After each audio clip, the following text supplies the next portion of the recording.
Hello friends, आप देख रहे हैं आपका चैनल शेयर बाजार विद आयुष। और दोस्तों, बात इस वीडियो में करने वाले हैं हम पूरे अपकमिंग वीक यानी 8 से लगाकर 12 मई के बीच में वो कौन कौन से ऐसे इंपॉर्टेंट इवेंट्स हैं जिसके ऊपर हमको नज़र रखनी है।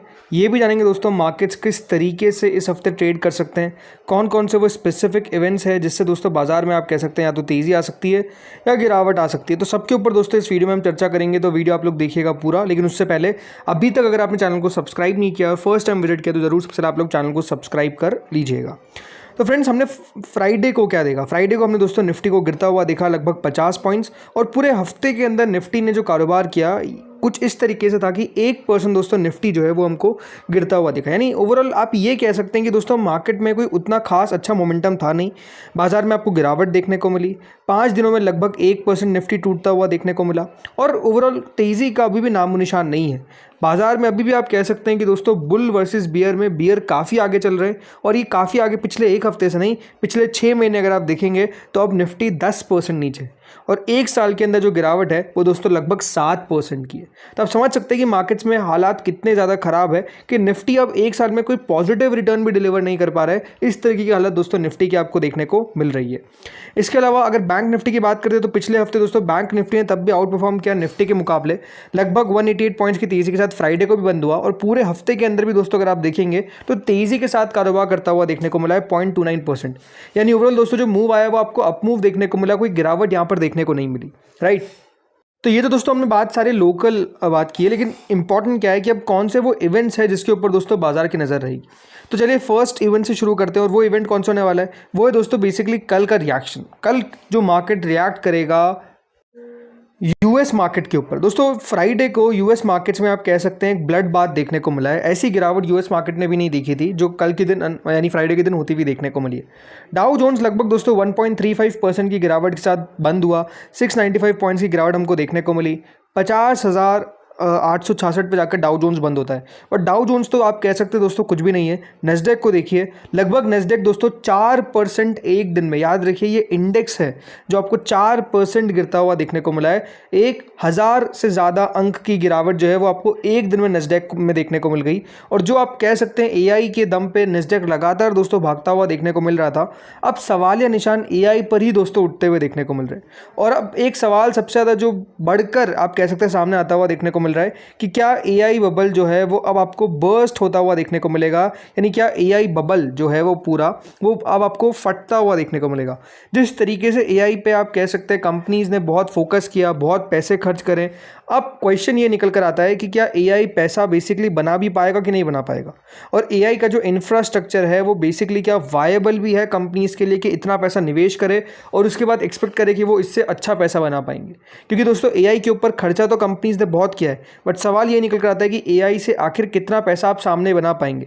मतलब डेटा दोस्तों ये शो करता है कि अगर आप मान लीजिए 700 रुपये निवेश करा है तो अभी आप सिर्फ 35 रुपये कमा पा रहे हैं। इस तरीके का याद रखिएगा डेटा जो है वो आपके सामने आता हुआ दिख रहा है।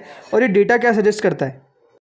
ये सजेस्ट ये करता है कि दोस्तों मार्केट्स के अंदर कितना ज़्यादा अभी आप कह सकते हैं एआई को लेकर ऑप्टिमिज्म बहुत ज़्यादा है। बट ये ऑप्टिमिज्म क्या सही है नहीं है ये किसी को नहीं पता। बट यूएस मार्केट्स में जिस तरीके से एक दिन में आपको गिरावट देखने को मिली है और जब आपको 4% नेस्डेक टूटता हुआ देखने को मिला है, तो इसने बहुत सारे जो सवाल है, बहुत सारे जो क्वेश्चंस है वो दोस्तों सबके सामने लेकर आ गए कि क्या एआई जो है वो जिस तरीके से हम समझ रहे थे कि बहुत ज़्यादा चेंजेस लेकर आ जाएगा, क्या वो चेंजेस आ भी पाएंगे या फिर नहीं आ पाएंगे। यह आई थिंक अब सवाल है जिसके ऊपर मार्केट्स इस पूरे हफ्ते में नोटिस करेगा। ये देखने वाली बात याद रखिएगा, बहुत ज़्यादा इंटरेस्टिंग है। तो ये तो पहली बात होगी। दूसरा चीज़ जिसके ऊपर दोस्तों बाजार की बहुत ज़्यादा नज़र रहेगी वो है अब इन्फ्लेशन का आंकड़ा। जिस तरीके से दोस्तों ये पूरी वेस्ट एशिया क्राइसिस चलती हुई देखने को मिली है, इस बार का इन्फ्लेशन का आंकड़ा बहुत इंपॉर्टेंट होने वाला है। और इस हफ्ते दोस्तों आपको हमारा भी इन्फ्लेशन यानी इंडिया का इन्फ्लेशन का भी आंकड़ा आता हुआ दिखेगा, प्लस यूएस का भी इन्फ्लेशन का आंकड़ा आता हुआ दिखेगा। यूएस का दोस्तों जो इन्फ्लेशन का आंकड़ा है यानी मई का जो सीपीआई का नंबर है वो आपको 10 जून को आता हुआ देखने को मिलेगा। लगभग भारत का जो समय है वो 6 PM पे आपको जो आंकड़ा है वो आता हुआ दिखेगा। वहीं दोस्तों जो इंडिया का सीपीआई इन्फ्लेशन का आंकड़ा है वो 12 जून को आता हुआ देखने को मिलेगा। और ये जो है वो लगभग दोस्तों मतलब मतलब 10:30 बजे AM तो कोई आता नहीं है, 10:30 AM पे तो आता नहीं है, वो मार्केट बंद होने के बाद आता है, मतलब लगभग 4 बजे तक हमको जो डेटा है वो आता हुआ दिख जाता है। तो ये आंकड़ा इंपॉर्टेंट क्यों होने वाला है, बिकॉज ये आंकड़ा दोस्तों बताएगा कि कितना महंगाई है। अगर मैं बात करता हूँ मार्केट एस्टिमेट यानी आउटलुक की, तो देखिए यूएस का जो CPI आउटलुक है वो ये बताया जा रहा है कि जो मंथली हेडलाइन इन्फ्लेशन है ये बढ़ सकता है बाय 0.3%, और अब दोस्तों 4.2% पर जो इन्फ्लेशन है वो हमको आता हुआ देखने को मिल सकता है, अब from 3.8% in April. Core inflation भी बढ़ता हुआ देखने को मिल सकता है, एस्टिमेटेड एट 0.3%, एंड वहीं अगर टोटल कोर इन्फ्लेशन की बात करते हैं तो ये 2.9% तक पहुंच सकता है। तो ये दोस्तों याद रखिएगा इंपॉर्टेंट आंकड़ा क्या होता है, बिकॉज इससे जो यूएस का फेडरल रिजर्व है, फेड है, वो तय करता है कि उनको इंटरेस्ट रेट कट करना है या फिर इंटरेस्ट रेट हाइक करना है। ये अपने आप में याद रखिएगा तय किया जाता है। इसके अलावा इंडिया की अगर आंकड़ा की बात करते हैं तो दोस्तों यहाँ पर कंसेंसस फोरकास्ट है कि जो रिटेल इन्फ्लेशन का आंकड़ा है वो 4% आ सकता है, 3.48% से बढ़कर। वहीं जो इन्फ्लेशन प्रेशर है वो आ सकता है और दिख सकता है हमको बेसिकली फूड कॉस्ट के अंदर, और second round effects on energy and manufacturing prices. RBI का दोस्तों याद रखिएगा ये मैंडेट है कि उनको जो टारगेट है वो 2 से 6% तक रखना है, और जो फोरकास्ट है वो ये हिट करता है कि जो एग्जैक्ट बेस लाइन है टारगेट की वो हो सकता है कि आपको टच करता हुआ देखने को मिल जाए। तो आई थिंक इस बार का जिस मैंने कहा आंकड़ा बहुत महत्वपूर्ण रहेगा, और ये दोस्तों तय करेगा आगे चलकर कि क्या यूएस का जो फेड है या फिर जो हमारा आरबीआई है वो क्या रेट हाइक करेंगे। अभी इस पर हम और बात करेंगे कि रेट हाइक की पॉसिबिलिटी किस तरीके से बन रही है, लेकिन बिल्कुल ये आंकड़ा बहुत महत्वपूर्ण है। इसके अलावा दोस्तों कल के दिन क्या हुआ था, मतलब फ्राइडे के दिन अमेरिकन मार्केट्स में एक और आंकड़ा निकल कर आया था, वो था दोस्तों नॉन फार्म पेरोल जॉब्स का। अब ये आंकड़ा दोस्तों महत्वपूर्ण क्यों होता है, बिकॉज ये दिखाता है कि कितना आपको यूएस की इकोनॉमी में जॉब्स ऐड होती हुई देखने को मिल रही है। तो जो सरप्राइज़ हुआ क्या दोस्तों कि जो यूएस की जॉब्स थी वो काफ़ी ज़्यादा ऐड हुई, मतलब 80,000 के आसपास का अनुमान था, और जो आंकड़ा आया वो लगभग 1,70,000 का था। मतलब इतनी जॉब्स नहीं ऐड होती हुई देखने को मिली, एक्सपेक्टेशंस इतनी थी। अब ये याद रखिएगा जब भी डेटा आपको एक्सपेक्टेशन से बहुत ज़्यादा ऊपर आता हुआ देखने को मिल जाता है तो it is negative for the stock market. क्यों? बिकॉज इसका मतलब ये है कि अभी इकोनॉमी में जॉब्स ऐड हो रही है, और अगर जॉब्स ऐड हो रही है तो इससे दोस्तों यूएस रेट कट करने के बारे में, मतलब यूएस का जो फेड है वो रेट कट करने के बारे में सोचता नहीं है, हाइक करने के बारे में सोचने लग जाता है। और ये आप देखिए जो यूएस की बॉन्ड यील्ड है, जैसे ही दोस्तों वो आंकड़ा निकल कर आया, बॉन्ड यील्ड में आप देखिए कितना बड़ा स्पाइक आपको आता हुआ देखने को मिला है। 4.53 पे याद रखिएगा यूएस की जो 10 ईयर बॉन्ड यील्ड है वो आपको ट्रेड करती हुई देखने को मिल रही है। वहीं जो एक्सपेक्टेशंस है कि यूएस की फेड की तरफ से अब जो रेट हाइक है उसके चांसेस दोस्तों ज़्यादा बन चुके हैं, बल्कि आप देखिए कलशी पे जो एक्सपेक्टेशन है कि इंटरेस्ट रेट हाइक होता हुआ देखने को मिलेगा उसकी पॉसिबिलिटी 52% हो चुकी है कि यूएस की तरफ से फेड की तरफ से अब इंटरेस्ट रेट कट नहीं होगा, हाइक होता हुआ देखने को मिलेगा। क्योंकि ये जो ऑड्स है ये तब आते हुए देखने को मिले जब नई जॉब्स 1,72,000 के आसपास आपको ऐड होती हुई देखने को मिली है, जो एक्सपेक्टेशन 80,000 की थी। और यही आप दोस्तों याद रखिएगा कि एक फैक्टर है जो बताता है कि इंटरेस्ट रेट कट के बारे में अब विचार हमको थोड़ा सा छोड़ना पड़ेगा और इंटरेस्ट रेट हाइक के बारे में हमको सोचना पड़ेगा। इसके बाद दोस्तों एफआईडीआई के ऊपर बात करते हैं तो देखिए एफआई की तरफ से फ्राइडे को भी बेचा गया, और पूरे हफ्ते के अंदर दोस्तों जो एफआई की सेलिंग है वो अपने आप में सिर्फ बढ़ती हुई देखने को मिली है। 31,000 करोड़ की सेलिंग दोस्तों याद रखिए सिर्फ 5 दिनों में हो चुकी है in the month of June. 5 दिनों में एफआईज ने इतना बेचा, और पूरा जो याद रखिएगा मई का महीना था उसके अंदर जो बिकवाली थी उसका आंकड़ा दोस्तों लगभग 55,000 करोड़ के आसपास का था, और ये 5 दिनों के अंदर दोस्तों 31,000 करोड़ के आंकड़े को क्रॉस कर गया है।